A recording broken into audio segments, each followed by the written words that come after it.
Buenos días a todos. Vamos a dar inicio a la conferencia del doctor Benjamín Caballero. El doctor Benjamín Caballero en su formación, él hizo su título de médico acá en la Universidad de Buenos Aires, en Argentina. Luego él hizo la residencia en el Hospital de Niños de Buenos Aires y después hizo su formación en el exterior. Estuvo en el INCAP, que es uno de los organismos que tiene un convenio con nosotros, el INCAP de Guatemala, que es un instituto de nutrición, y después se formó en Estados Unidos, donde hizo su doctorado en el Instituto Tecnológico de Massachusetts.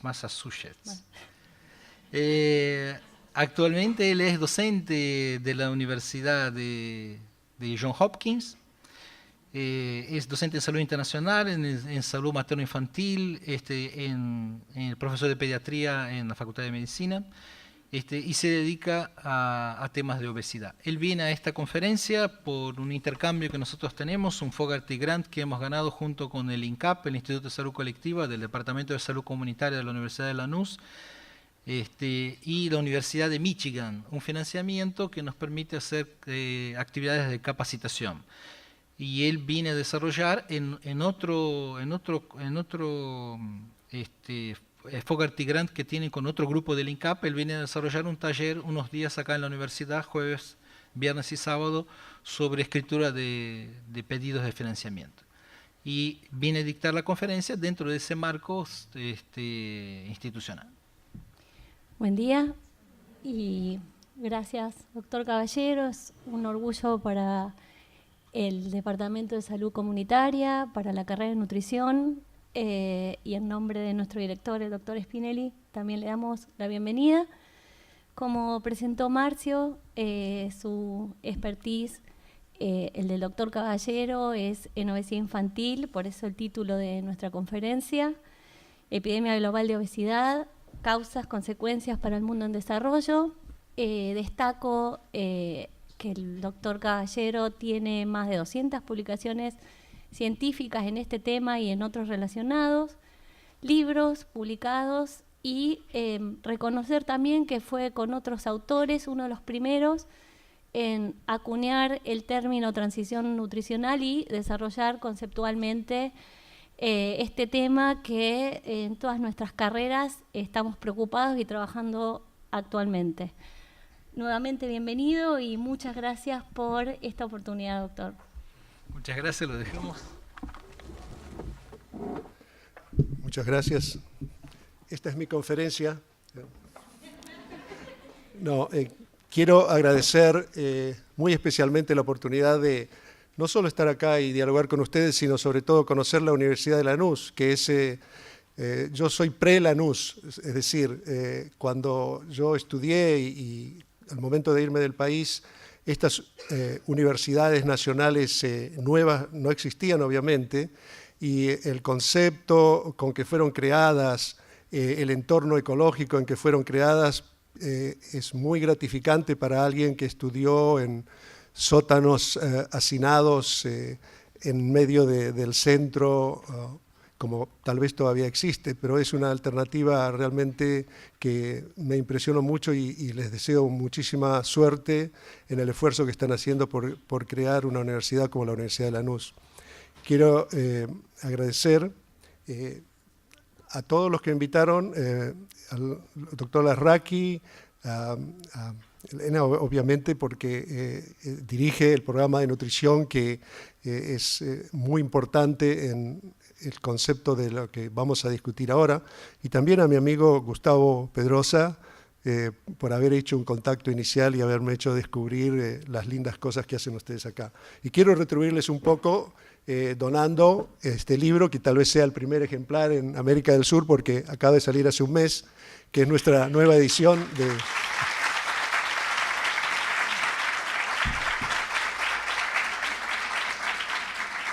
Es nuestra nueva edición de Modern Nutrition, Health and Disease, que es un libro del que yo estoy muy orgulloso porque lleva casi 70 años siendo publicado continuamente y es el libro de nutrición que más historia tiene y a medida que los editores se van muriendo, otros van reemplazando. Espero no ser reemplazado pronto, pero eventualmente espero también que el libro siga otros 70 años.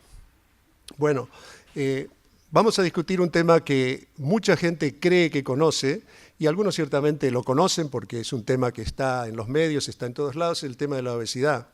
Sin embargo, cuando uno trabaja en obesidad y tiene que enfrentarla, ya sea desde el punto de vista individual, dando consejos a un individuo que tiene exceso de peso, o a nivel comunitario, o a nivel internacional, rápidamente se da cuenta que muchas de las cosas de las que dice y cree no son tan simples. Y esto pasa siempre en ciencia, pero mucho más en obesidad, por ser un problema tan complejo, multifactorial, y que involucra muchas condiciones fisiológicas y de conducta que no son patológicas. Comer no es patológico, la grasa en sí no es patológico, el azúcar no es un veneno, como algunos dicen, pero todo puesto junto en cierta constelación que hemos creado nosotros los humanos, se transforma en una de las enfermedades y los riesgos más graves y más importantes en el mundo moderno. Y esto obviamente es muy difícil de enfrentar cuando uno lo compara con enfrentar el tabaco, por ejemplo, o enfrentar otras enfermedades como el SIDA, donde claramente todo o prácticamente todo lo que se relaciona con tabaquismo es patológico, o sea, es una conducta no deseable, es una toxina, es una droga adictiva, no hay mucho que podamos defender. No ocurre así con la obesidad, donde hay muchas cosas que sí tenemos que al mismo tiempo defender. Este problema es 10 veces más grave en la epidemia mundial de obesidad, porque afecta a países pobres. Y les voy a mostrar la evidencia que muestra cuán complejo es el problema cuando uno tiene que enfrentar un país, una población, donde la carencia de alimentos y la ingesta de calorías es todavía marginal, y al mismo tiempo tiene un creciente porcentaje de su población que es obesa. ¿Cómo enfrentamos eso? ¿Cuáles son los mecanismos? Y este es un poco a lo que nos hemos dedicado en los últimos 15 años y, como verán, algún progreso sí existe, lo cual siempre es muy motivador. Empecemos por ver cuál es la visión de este problema a nivel de la OMS, por ejemplo. Globalmente, el sobrepeso y la obesidad causan más muertes que el déficit de peso. Es decir, la raza humana hizo una transición después de miles de años de enfrentarse como peligro más grande la deficiencia de alimentos, el déficit de peso, la subnutrición, a el exceso de peso como el problema numéricamente más grande. ¿Cuándo ocurrió esto? Según las estadísticas, en el año 2001, hace unos 12 años.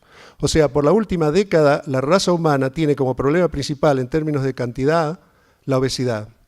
Y esto ocurrió a pesar de no haber solucionado aún el problema de la subnutrición. O sea, no es que hemos reemplazado un problema por otro, hemos agregado a este problema a otro anterior.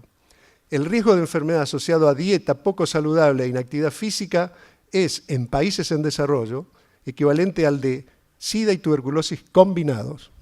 O sea que desde el punto de vista de los riesgos que estamos combatiendo tanto, desde el punto de vista de lo que amenaza nuestra salud y amenaza con mortalidad, dieta y actividad física son más importantes.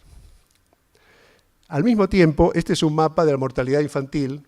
Todavía mueren unos 8 millones de niños todos los años, la mayoría por causas preventibles como sarampión, desnutrición, malaria, etc. El mapa, como ustedes ven, es muy desigual. Hay una alta concentración en el subcontinente indio, en África, sobre todo en África Occidental. Sin embargo, muchos países, incluyendo nuestra región, todavía tienen focos donde subnutrición infantil es un problema.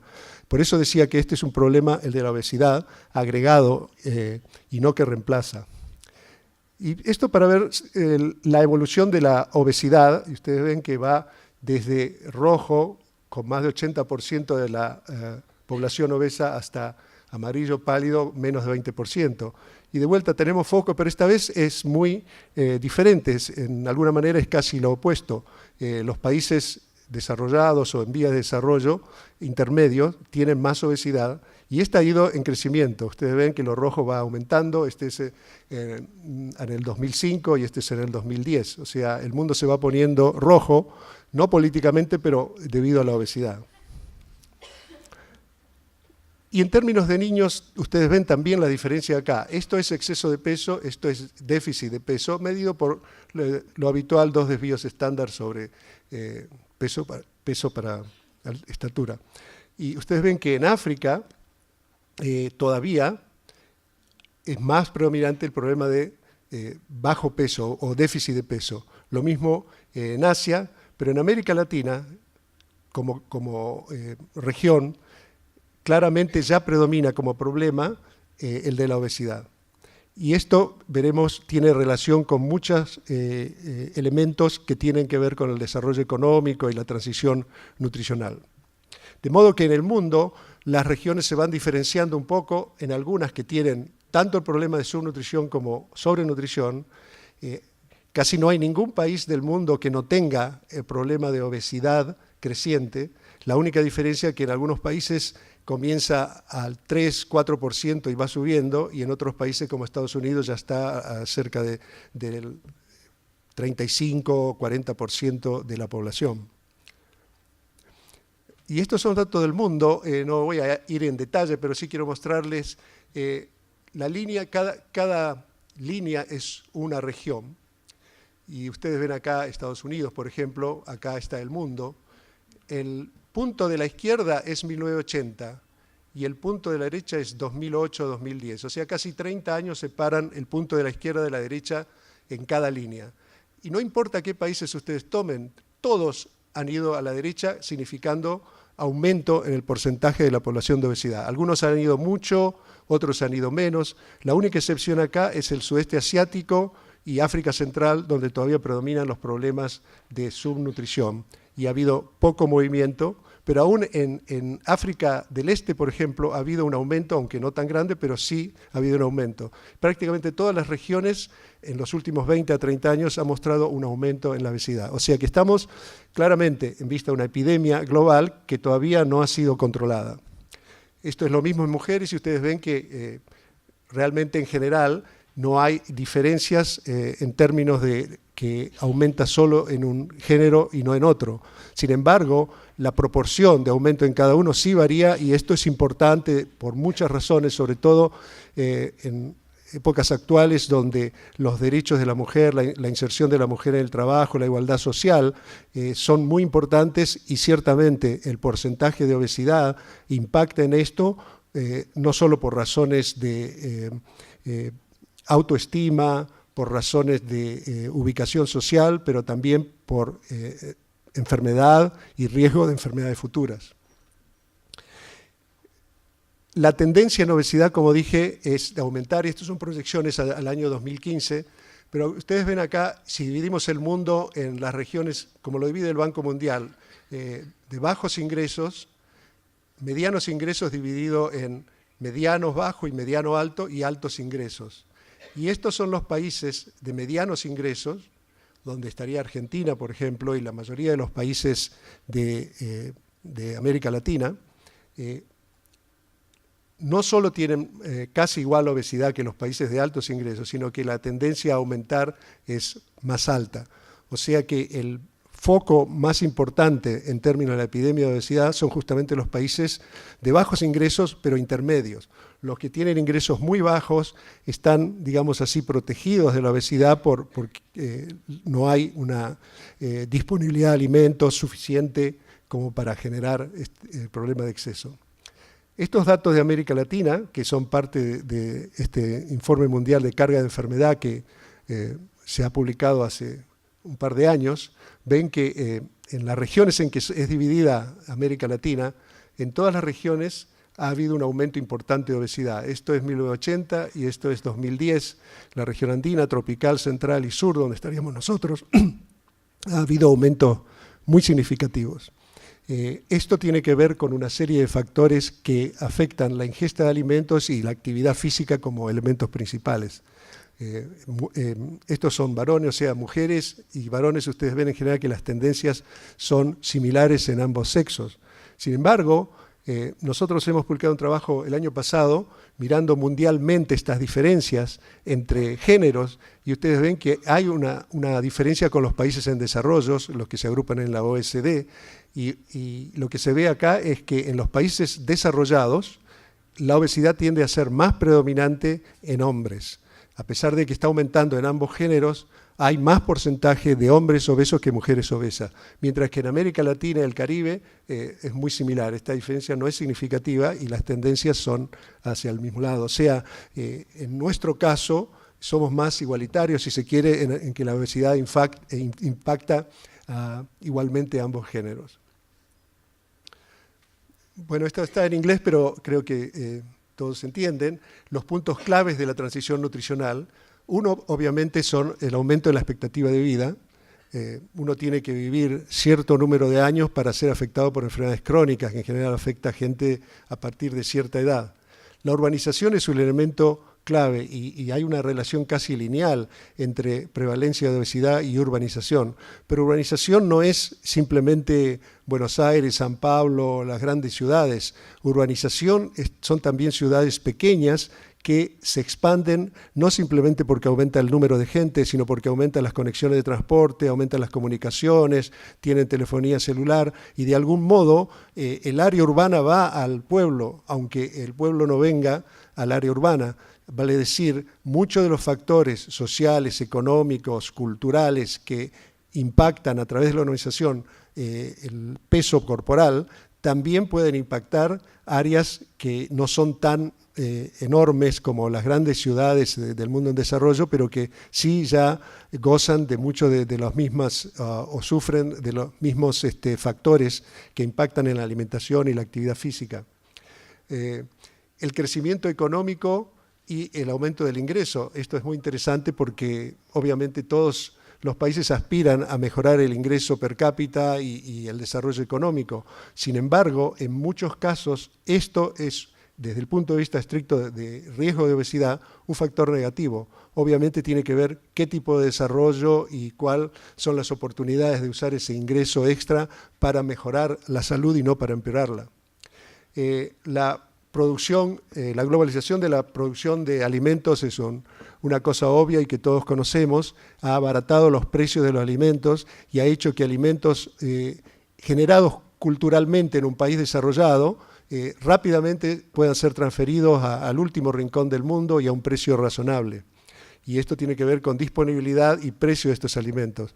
Y luego el estilo de vida y sobre todo cada vez hablamos más no de baja actividad física, sino de inactividad física, porque hay una gran diferencia entre ir al gimnasio 1 hora o menos por día y entonces aumentar la actividad física y después ir a la oficina y estar sentado 8 horas, inactividad física.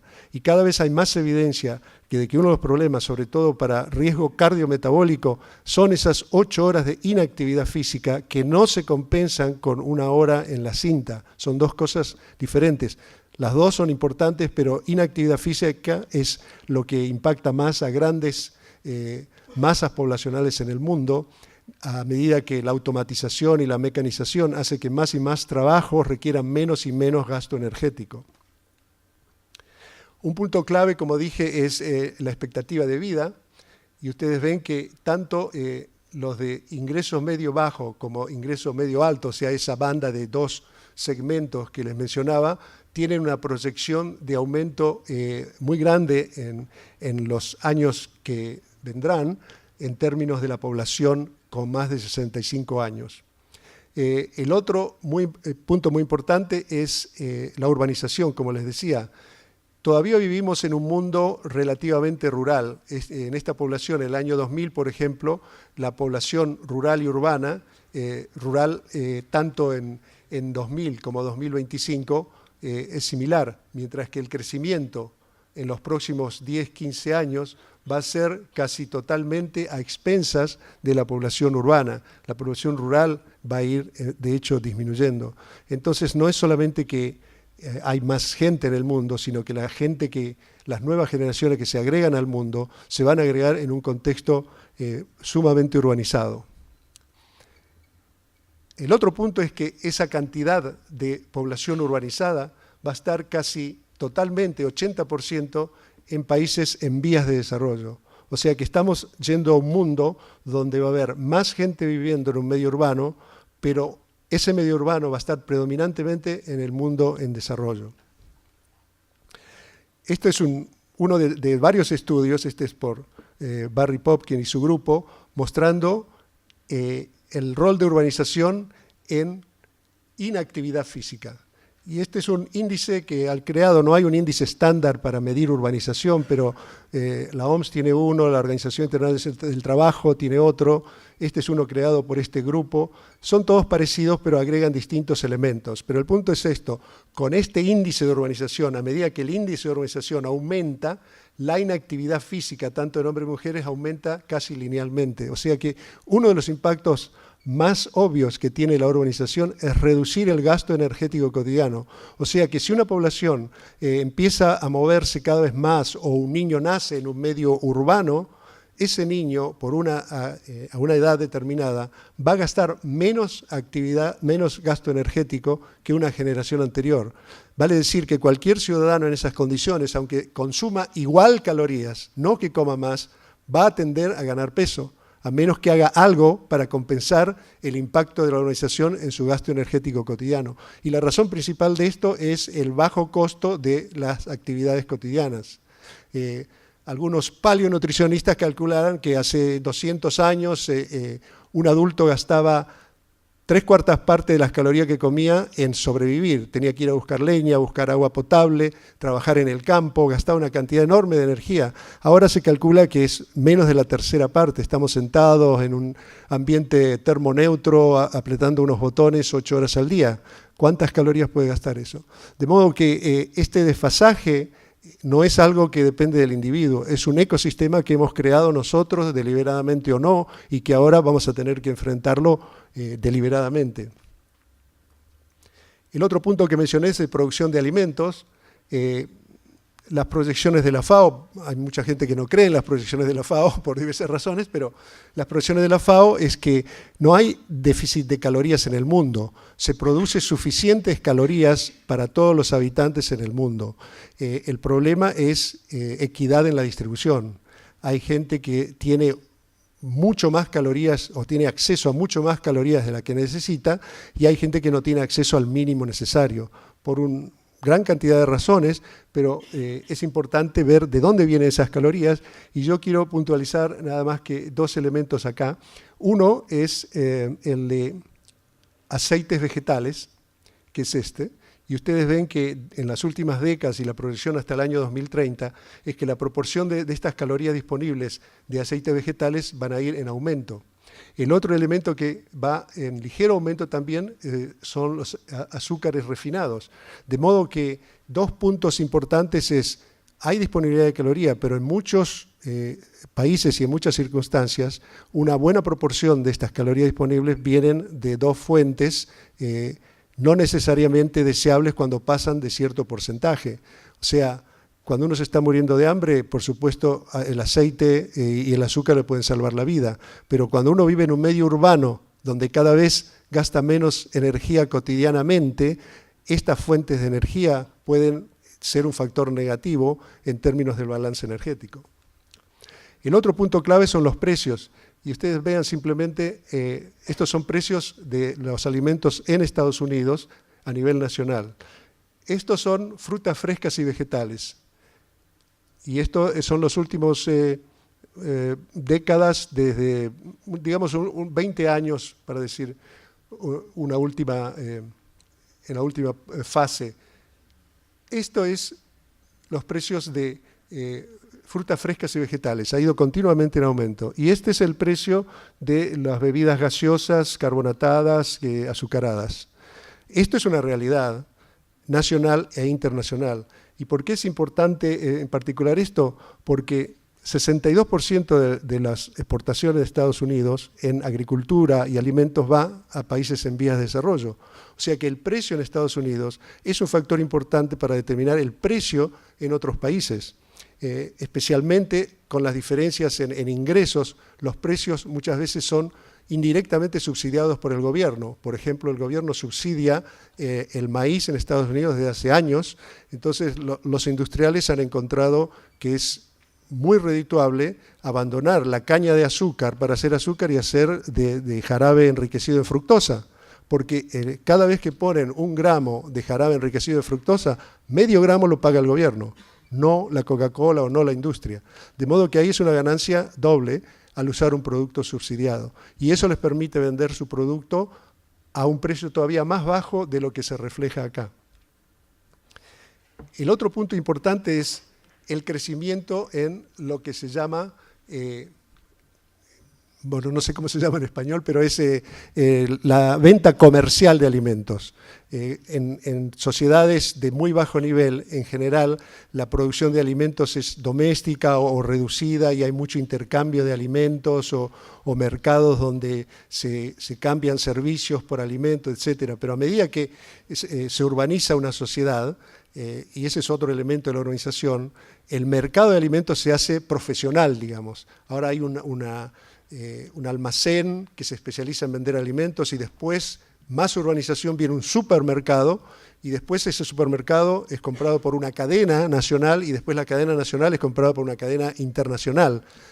Esto tiene impacto muy importante en el tipo de alimento y en el costo. Y esto es para mostrar simplemente que el aumento en el crecimiento de la venta de alimentos a nivel comercial es muy importante para los alimentos que se llaman procesados o empaquetados, que en general son los que tienen más contenido de azúcar refinado, más contenido de ácidos trans, etc. También acá, alimentos procesados, ustedes ven que en el crecimiento general del mercado de alimentos a nivel mundial, el crecimiento de alimentos procesados es más grande de vuelta en este mismo segmento, especialmente el de bajo ingreso. Acá la secuencia está al revés y ustedes ven que el crecimiento en países de alto ingreso es muy bajo, no porque no consuman alimentos procesados, sino porque ya los consumen de hace 30 años. O sea, ahí las posibilidades de crecimiento son muy pocas. En cambio, las posibilidades de crecimiento en países de bajos y medianos ingresos es mucho mayor y ahí es donde las compañías buscan su penetración como mercados emergentes, como se llaman, donde hay muchas posibilidades de crecimiento y este crecimiento está ocurriendo principalmente con alimentos procesados. El fenómeno de supermercados, ustedes acá tienen en Argentina, la barra de la izquierda es 90-95 y esto es 2003 a 2005, son datos también internacionales. El crecimiento en el porcentaje de alimentos que se derivan a través de supermercados. O sea, en la cadena alimentaria, la gente compra alimentos en diversas situaciones y condiciones, pero el porcentaje que se deriva a través del supermercado ha ido creciendo en estos países de desarrollo intermedio de una forma extraordinaria. Inclusive países como Guatemala, que todavía son de ingreso bajo a medio, ustedes ven que el aumento en 10 años ha sido extraordinario. Y hoy en día en América Latina, prácticamente todos los países en áreas urbanas, más de la mitad de las calorías diarias se consumen a través de supermercados. ¿Por qué esto es importante? Porque muchas veces el control del consumidor de lo que se dispone en un supermercado es limitado. El control tiene que ver, por ejemplo, con promoción de precios, cupones, subsidios y muchas cosas que hace que una cadena internacional tenga un poder de manejar los precios de forma de que puede condicionar grandemente lo que el consumidor cree que él o ella elige, cuando en realidad hay otros factores muy influyentes, además, por supuesto, de la publicidad y todo lo demás. Hay muy pocos estudios sobre el impacto del supermercado en esto fuera de Estados Unidos. En Estados Unidos, los supermercados tienen, interesante, un impacto positivo en el sentido de que en áreas pobres, como ustedes saben, las áreas pobres de Estados Unidos están en centro de la ciudad, son bien dentro de la ciudad. En esas áreas no hay supermercado. Mucha gente en la ciudad de Baltimore, donde yo trabajo, mucha gente compra sus alimentos en la estación de servicio de la esquina o en una tienda. Y un colega que va a venir a trabajar en el simposio, en el taller, Manuel Franco, hizo su tesis doctoral conmigo y una de las cosas que vio era esto, el mapeo de la ciudad de Baltimore, que tiene 1,5 millones de habitantes, de las fuentes de alimentos de la gente. Y es extraordinario de donde la gente consume alimentos, compra sus alimentos. Si alguien vive en los suburbios, tiene un supermercado, tiene más vegetales frescos, verduras, tiene más opciones. Entonces el supermercado se asocia geográficamente con más opción de dieta y más posibilidades de una dieta más saludable. Como en Estados Unidos el problema del precio de alimento no es muy significativo en condicionar lo que consume la gente, es más significativo si se tiene acceso o no. En cambio, en países en vía de desarrollo es diferente porque la gente puede tener un supermercado, pero puede no tener el dinero para comprar en un supermercado. Y segundo, está más condicionada a comprar lo que el supermercado le ofrece.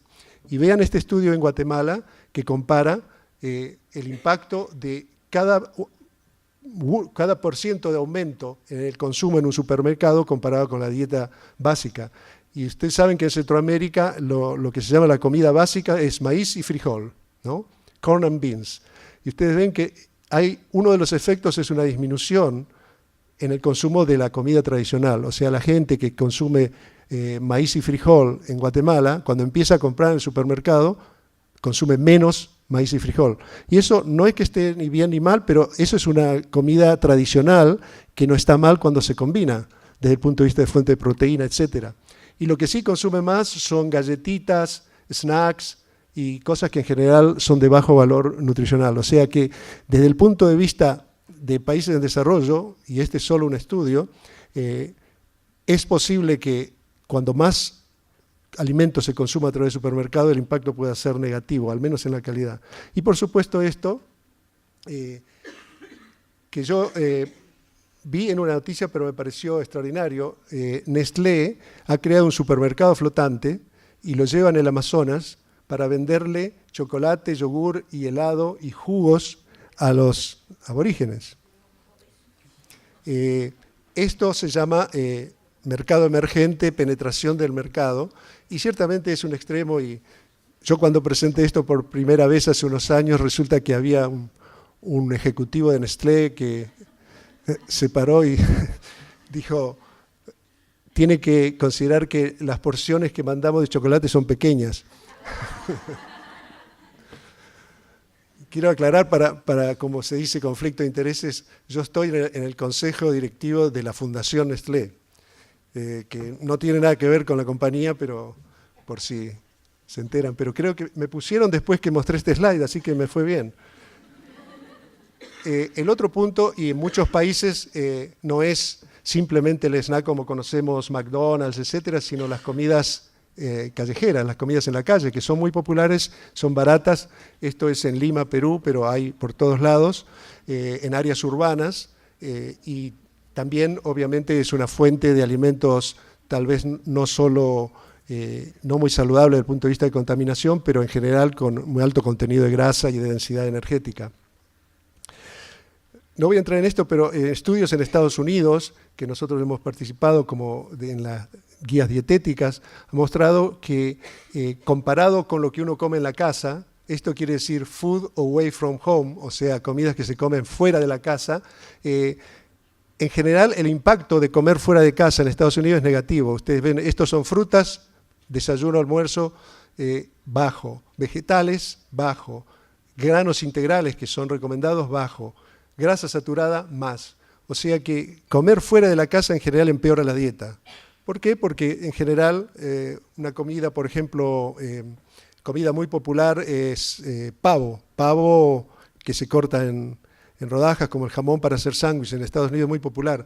Hay 7 variedades de pavo, eso yo me enteré a pesar mío, y hay una variedad que tiene 2% de grasa, o sea, es casi proteína pura. Y hay otra que tiene 26% de grasa. ¿Cuál es la más cara? La que tiene menos grasa. Si ustedes van a comprar un sándwich de pavo en un lugar económico de Estados Unidos, le van a dar la más barata. Si uno compra en la casa, al menos tiene la opción de poder comprar una que tenga menos grasa. Entonces, en general, las comidas fuera de la casa tienden a tener un perfil nutricional peor. Por eso es importante cuando más porcentaje de las calorías diarias se consumen fuera de la casa, y este es otro fenómeno asociado a la urbanización. Bebidas gaseosas, creo que ustedes han visto mucho de esto, en Estados Unidos está en aumento de hace décadas, es un problema muy serio, cerca de 25% de las calorías de un adulto joven en Estados Unidos son derivados de bebidas gaseosas. 1 de cada 4 calorías. Y de eso la leche es un pequeño porcentaje. El resto de las bebidas son jugos que tienen 10% de jugo, agua azucarada, Coca-Cola, etc. O sea, es un problema muy serio, particularmente con adolescentes. Sin embargo, Estados Unidos no es el primero. El consumidor más grande del mundo de Coca-Cola es México, por habitante, segundo Chile y tercero Estados Unidos. El aumento en México desde el año 2000 a 2006, son 6-7 años, ustedes ven, es extraordinario. Esto es en jóvenes de 12 a 18 años, el aumento en calorías derivadas de bebidas gaseosas. Y en ciudadanos de 19 a 49 años también el aumento es tremendo, principalmente en las que son altas en azúcar o altas en energía con otra fuente refinada. O sea que es un problema realmente serio. En México, ya lo menciono, este es un artículo del Mercurio, de hace años también, y el gobierno de Chile también está tratando de legislar para hacer esto. En Guatemala, el crecimiento de la embotelladora de Coca-Cola ha sido extraordinario en los últimos 10 años. O sea, en casi todos los países en vía de desarrollo, donde todavía hay problemas, por ejemplo, en Guatemala, 50% de los niños menores de 5 años tienen deficiencia de hierro o de otros micronutrientes, donde hay todavía esta deficiencia, estamos agregando una cantidad enorme de calorías vacías sin ningún contenido nutricional, pero sí que agregan a las calorías diarias. El punto de las bebidas no es solo calorías vacías, sino también tiene un punto social, comunitario importante. En el año 94, ustedes ven la distribución entre bajos y altos ingresos, esto en Estados Unidos, había más consumo de bebidas gaseosas en las clases de mayor nivel socioeconómico, pero esto se ha invertido totalmente y para 2004 el consumo es mucho más alto en la clase de menor nivel socioeconómico, o sea que las clases de menor nivel socioeconómico que tienen menos acceso a comidas de calidad son los que más consumen estas bebidas de bajo valor nutricional. Y por supuesto, esto tiene un impacto directo en obesidad. Esto es un estudio randomizado que hemos hecho nosotros siguiendo a 900 personas por 3 años. Y ustedes ven que estas personas, el único intervención que tenía este grupo era eliminar lo más posible las bebidas gaseosas, calóricas. Y ustedes ven que algunos lo hicieron poco, otros medio y otros mucho. O sea que algunos pudieron eliminar más y otros menos, pero la pérdida de peso, y esto eran todos con sobrepeso, era casi linealmente proporcional a la reducción en bebidas gaseosas, sin ninguna otra cosa, sin modificar la actividad física o modificar la dieta. O sea, un elemento del menú, bebidas gaseosas, tiene un impacto enorme en el peso corporal. Y el otro punto de vista de costo, para terminar con esto de alimentos, esto es distribución de $1 de ingreso en ciertos 14 países. Si ustedes ven la distribución, recreación, transporte, educación, cuidados médicos, etcétera, son bandas que varían. Pero hay una banda acá sorprendente que es enorme, es casi igual en tamaño a todas las otras, que es alimento. Y ustedes ven que es la que tiene más variabilidad. En Estados Unidos una familia típica gasta 8% de sus ingresos en alimento. En Tanzania, en Uganda, en África, está entre 60 y 70% del ingreso familiar. ¿Qué significa esto? Que cualquier oportunidad de reducir el costo de alimento o de un alimento que está en promoción o con descuento tiene mucho más impacto en un país en vía de desarrollo de bajos ingresos que en Estados Unidos. En Estados Unidos tiene más impacto la estrella de cine que lo promueve, el color del envase, cualquier otra cosa menos el precio, mientras que en otros países el precio es un elemento fundamental en determinar qué es lo que consume la gente porque tan alto nivel, porcentaje de su ingreso está destinado a alimentos. Para darle una ilustración de esto, en Estados Unidos la disponibilidad por habitante son en promedio de 3.700 calorías y como dije 8-9%. En Sierra Leone la disponibilidad es 1.700 y consume 70% del ingreso. En esto hay por supuesto un rango enorme de porcentajes, pero lo importante es que supermercado, control de precios es un factor muy importante en condicionar lo que la gente consume. Y estamos preocupados por obesidad, no tanto porque la gente se muere de obesidad.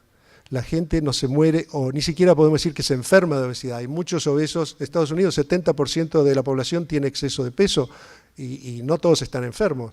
Pero ¿cuál es el problema? Es que la obesidad aumenta el riesgo de diabetes tipo 2, hipertensión, dislipidemias, o sea que es uno de los factores de riesgo más comunes de la civilización humana hoy. Entonces realmente lo que nos preocupa es la siguiente epidemia, la epidemia que ya está acá con nosotros de diabetes, hipertensión, infarto, accidente cerebrovascular, todas cosas que tienen que ver con las comorbilidades asociadas a obesidad.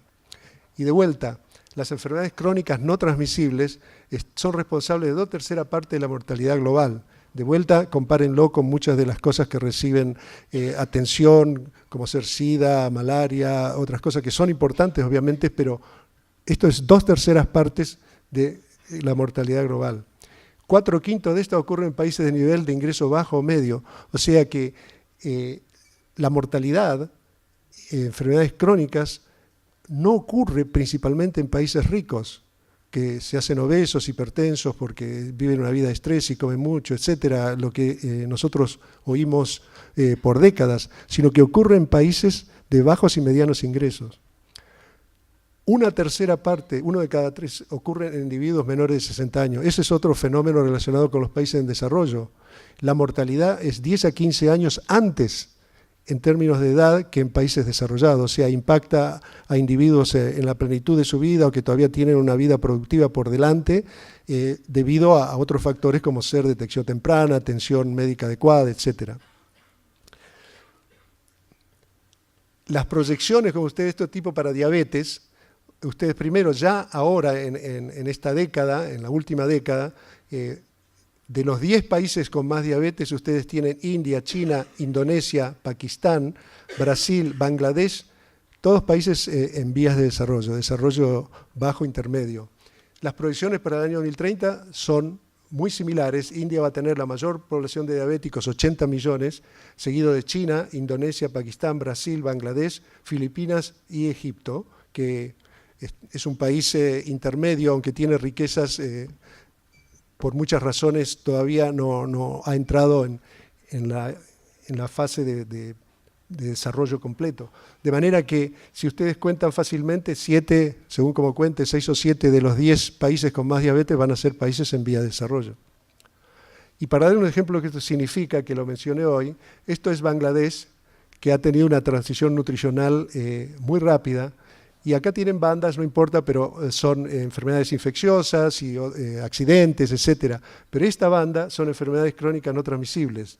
Es más o menos 60% de la causa de enfermedad y muerte en Bangladesh, que es un país conocido en general por su subnutrición y por problemas de pobreza, etc. Pero ya ven que aún en países como Bangladesh las enfermedades crónicas tienen el impacto más grande. Y yendo a América Latina, estos son los 10 factores de riesgo más importantes de enfermedad en la región de América Latina. Bueno, ustedes ven que alcohol y alto índice de masa corporal son los dominantes, pero si tomamos aquellos que tienen que ver con la dieta o inactividad física, yo los he marcado en la siguiente, son la gran mayoría. Tenemos acá presión arterial alta, que tiene indirectamente en parte que ver con ingesta de sodio, exceso de peso, deficiencia de hierro, exceso de peso, azúcar alta, presión arterial alta, presión arterial, exceso de peso, y después ven poca ingesta de frutas, mucho ingesta de alimentos procesados, etc. O sea que cuando vemos a los 10 factores de riesgo principales en todas las regiones de las Américas, dieta e inactividad física son muy predominantes. Eso significa que estos son factores modificables, y modificables no por vacuna ni por una acción, sino son modificables por acciones a nivel comunitario de la población, pero también con intervención de regulación, por supuesto que es un factor condicionante muy importante. Finalmente, en la generación que está en la transición, esto es de los años 50-60, en una aldea de Guatemala, es un estudio histórico de Leonardo Mata, que siguió a estos niños en esta aldea de Santa María Queuqué por 10-12 años. Esta es la norma de crecimiento desde el nacimiento, del percentilo 50, digamos así, y este ejemplo de un niño, cómo crece. Y ustedes ven, este niño nace no con mucho déficit de peso, nace casi con un peso normal, digamos, de nacimiento, pero en los primeros meses de vida, usualmente cuando es destetado, y empieza a tomar agua contaminada, empieza a tener infecciones. Cada infección, su peso baja un poco, se recupera, baja un poco, y a veces crece por un periodo más rápido. Esta pendiente es un poquito más alta que esta, se llama catch-up growth, para recuperar, pero después otra infección, hasta que cuando el niño llega a los 2 o 3 años, no tiene ninguna posibilidad de recuperar su peso inicial. Este niño va a ser de baja estatura por el resto de su vida, y como adolescente va a ser de baja estatura y como adulto va a ser de baja estatura. Cuando este niño, normalmente hace 30, 40 años en Guatemala, este niño tenía una alta mortalidad y tal vez no llegaba a los 5 años. Tal vez se moría en uno de estos episodios porque ya estaba debilitado por tantos episodios de infección relativamente leve. Ahora, y eso es muy bueno, este niño sobrevive, la gran mayoría de estos niños sobreviven. La mortalidad en estas regiones ha bajado muchísimo y eso es un gran logro. Pero este niño todavía tiene estas pequeñas infecciones porque vive en un ambiente todavía contaminado y con una alimentación no óptima. De modo que lo que tenemos ahora en Guatemala y en países similares es una población que llega a los 10 años o a la edad adulto joven con un retraso en crecimiento longitudinal, en estatura, pero con un exceso de peso relativo a su estatura, porque ahora tiene acceso a calorías, tal vez de no mucha calidad, pero sí suficientes para hacerle ganar de peso. A eso agréguenle todos los otros factores relacionados con la urbanización, y este individuo va a tener un balance energético positivo que va a hacer que retenga más calorías en forma de grasa y se vuelva con sobrepeso y después obeso. Ese es un poco el fenómeno que ocurre en los países. Y vamos a saltear un poco esto para ir ya al final.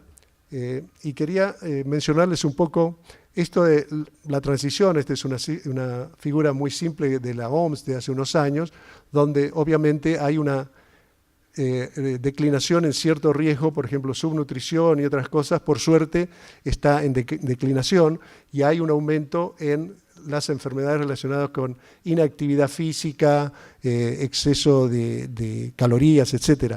Estamos en una transición y cada país está en distinto punto. Muchos países están acá, curva descendiente, pero todavía como problemas importantes. Otros están más acá, donde predominantemente son los problemas de exceso de peso, pero en esta constelación están prácticamente todos los países en vía de desarrollo. Y un último punto acerca del desarrollo económico, porque eso creo que es muy importante, ya que en la última década sí es cierto que estos países han visto un desarrollo económico muy, muy importante. Por primera vez en la historia, un país de América Latina pasó de esa calificación de ingresos medios de altos ingresos, y es Uruguay. No sé por qué, tal vez se quedaron solo los ricos, el resto se fue, no sé, pero lo cierto es que Uruguay ha tenido una transición en la clasificación del Banco Mundial a un país de alto ingreso. Brasil está cerca de hacerlo, pero claro, es un país muy grande y tiene zonas todavía donde hay pobreza, pero en general el nivel de ingreso en los países de la región ha ido aumentando, y el coeficiente Gini, que mide la disparidad entre los que ganan menos y los que ganan más, ha ido disminuyendo, no mucho, pero ha ido disminuyendo en gran parte de los países. Muchas veces es por desarrollo económico, pero también ayudado por políticas de justicia un poco más equitativas de los gobiernos. Entonces todo eso es muy bueno, y hay gente que dice que este es un factor fundamental para empezar a resolver el problema de la obesidad y ciertamente de la subnutrición. Pero este es un argumento opuesto, y estos son estudios del Banco Mundial que miraron varias décadas de desarrollo económico, y ustedes ven acá, en esta, ven el ingreso per cápita, $1.000, $2.000. Duplicación del ingreso per cápita de $1.000 a $2.000 produce en esos países, estos son datos reales, no son modelos ni cálculos, una disminución de deficiencia nutricional, de subnutrición, de menos del 10%, de cerca del 30 al 20%. O sea que si hay que duplicar el ingreso per cápita para reducir la subnutrición 10%, no vamos a llegar nunca, eso está claro. Entonces hay otro elemento ahí importante. Amartya Sen, el Premio Nobel de Economía, pensó en esto también hace años y simplemente comparó en muchos países el ingreso per cápita y la expectativa de vida. La expectativa de vida tiene que ver con buena alimentación, acceso a cuidado médico, o sea, es un complejo de numerosos factores, pero todos tienen que ver con tener dinero. Y se supone que si un país tiene más dinero per cápita, la calidad de vida tiene que mejorar. Pero fíjese el contraste entre ingreso per cápita, que es la barra de la izquierda, y expectativa de vida. Hay lugares como Kerala, en el sur de India, China, Sri Lanka, que tienen una disparidad enorme, tiene un ingreso per cápita bastante bajo y tiene una expectativa bastante alta. ¿Por qué? Porque hay una acción deliberada de los gobiernos de usar parte de ese ingreso per cápita para mejorar la salud. Y otros que es al revés, Gabón, por ejemplo, donde tiene un ingreso per cápita mucho más alto que otros países y una expectativa de vida muy baja. Y otros más o menos. O sea, el desarrollo económico en sí mismo no garantiza que cambie ni la calidad de vida, ni la expectativa de vida, ni la subnutrición. Tiene que haber algo más ahí. Lo mismo ahora que estamos con los desarrollos del milenio, siempre comparamos de vuelta el progreso en cumplir con los objetivos del milenio, más progreso o menos progreso, y al mismo tiempo el crecimiento en el ingreso per cápita. Y ustedes ven que de vuelta hay países que tienen un crecimiento per cápita bastante sustancial y un progreso muy bajo en alcanzar los objetivos del milenio. Y viceversa, otros que tienen un crecimiento menor, pero tienen un rápido progreso. O sea, de vuelta, el punto clave acá no es simplemente desarrollo económico, sino acciones específicas que tienen que ver con las políticas de salud y el mercado de alimentos. Finalmente, quiero mencionar que sí hay una respuesta global que ustedes conocen, que tiene que ver con muchas actividades. Todo empieza a nivel político. Hay iniciativas a nivel de las comunidades, y eso es muy importante, pero la iniciativa a nivel político para tener una campaña global es muy importante, y la OMS y las Naciones Unidas empezaron recién en la última década, a partir del 2000, a darse por enterado de que existe esta epidemia mundial de obesidad y enfermedades no transmisibles. Ustedes tengan en cuenta que en el año 2000 se hizo una reunión de jefes de estados en Nueva York, que fue la segunda en la historia de las Naciones Unidas con una agenda de salud, la segunda. Fue la primera, y que fue SIDA. Fue por la epidemia de SIDA. Los jefes de Estado se reunieron en Nueva York con una agenda de salud. Esto es del año 47, ¿no? O sea, salud no es una gran prioridad para los jefes de Estado. La segunda reunión fue en el 2011 y fue por enfermedades crónicas no transmisibles. Y de entonces se ha generado una serie de actividades. O sea, estas cosas son un poco simbólicas, pero son importantes, porque autorizan a otra gente a hacer otras cosas. Si la autoridad máxima lo ignora, estos funcionarios de carrera saben que eso es un callejón sin salida. En cambio, si está, aunque sea escrito en un papel, mucha gente abajo puede empezar a hacer cosas, y eso se ha empezado a ver. El otro punto, para realmente terminar ahora, es hacer un poco de publicidad a nuestro centro, el Global Center for Childhood Obesity en Johns Hopkins, que yo dirijo. Este es un centro que se creó hace 2 años con una idea un poco diferente acerca de la epidemia. Tenemos muchas iniciativas, no solo Johns Hopkins, sino en general la comunidad científica, sobre cómo combatir la obesidad, tanto en niños como en adultos. Lo que no tenemos es un plan para manejar todos los datos que se han generado en las últimas 2 décadas. Hay miles y miles de estudios, muchos de ellos buenos, evidencia a nivel comunitario, a nivel de conductas, a nivel de política de salud, a nivel de política de alimentos, etc. Ahora, ¿cómo integrar esto en un modelo que nos permita atacar a la epidemia en diversos planos y sobre todo medir el impacto de las iniciativas que se cambian? La última estadística de Estados Unidos, que se publicó ayer, indica que la epidemia de obesidad en niños hasta 5 años ha bajado 1%, por primera vez desde que se mide, por primera vez en 40 años. Y bueno, esto es notable, no es una gran baja, pero no ha subido, esa es la noticia. Nadie sabe por qué. No sabemos por qué, porque no sabemos medir cuáles son los factores que hay que vigilar primero de todos los factores, cuál es el importante, y segundo, cómo medir un impacto. Entonces, nuestro centro, uno de los énfasis que tiene es tratar de incorporar modelos de ingeniería de sistemas, modelos matemáticos, hasta teoría del caos, todo lo que tenga que ver con manejar grandes volúmenes de data, de datos de diversos orígenes, y tratar de entender el contexto de la epidemia, tal vez crear un modelo de la epidemia en niños y en adultos, y por lo tanto poder predecir hasta cierto punto cuáles van a ser las respuestas a intervenciones específicas.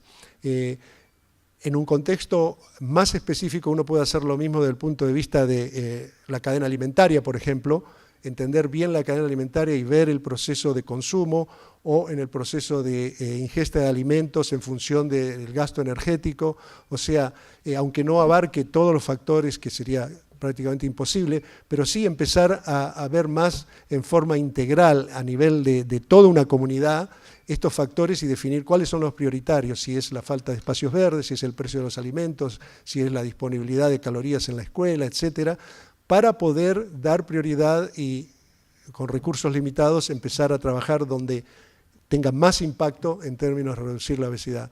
Yo en ese sentido soy muy optimista y creo que tenemos en este momento suficientes herramientas como para seguir una batalla que ya hemos empezado, pero que todavía obviamente queda mucho por hacer. Y eso es todo y muchas gracias.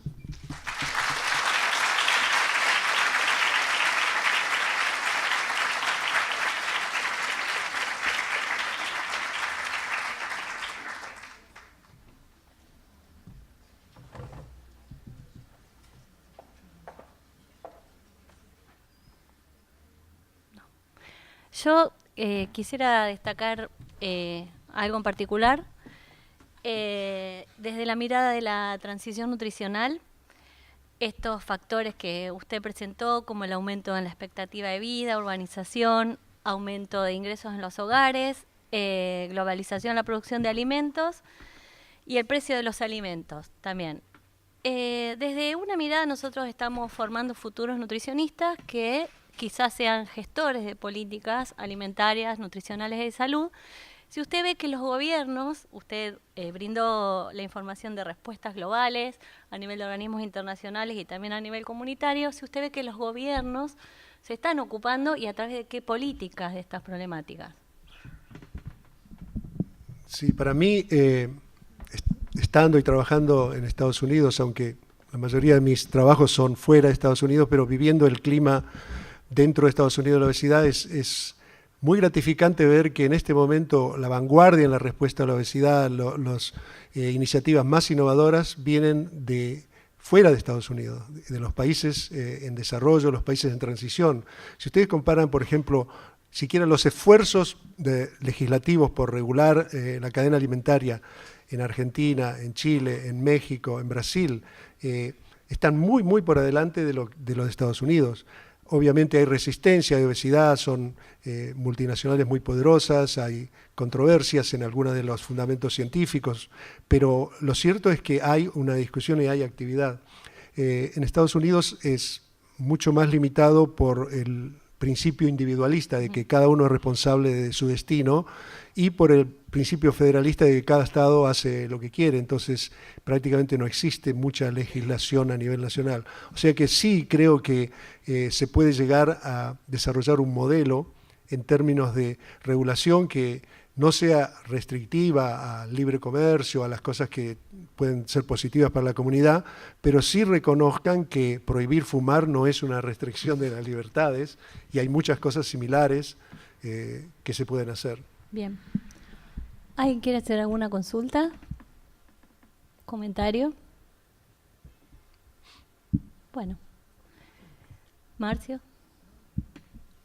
Bueno, entonces le agradecemos mucho nuevamente. Es por un orgullo para el Instituto de Salud Colectiva, para el departamento, para la carrera, que usted haya venido. Agradezco presencias, están los docentes también de las asignaturas bioquímica, técnica dietética, los estoy mirando, nutrición 1, nutrición 2, 3, 4. Hay una referente nuestra, la licenciada Miriam Gorbán, también a quien le agradecemos la presencia, los estudiantes de segundo la conocen. Los de primero, Miriam, si te querés parar, si te conocen, porque me parece interesante, ¿no? Bueno. Es muy humilde. Es humilde, pero hoy está vergonzosa. Gracias, Miriam, por venir. Está la directora del programa de vigilancia nutricional del Gobierno de la Ciudad, la licenciada Silvina Dupraz. También agradezco su presencia y sobre todo a ustedes que están en formación y que creo que fue una instancia muy importante para las asignaturas que cursan. Así que gracias, Benjamín, y gracias a todos.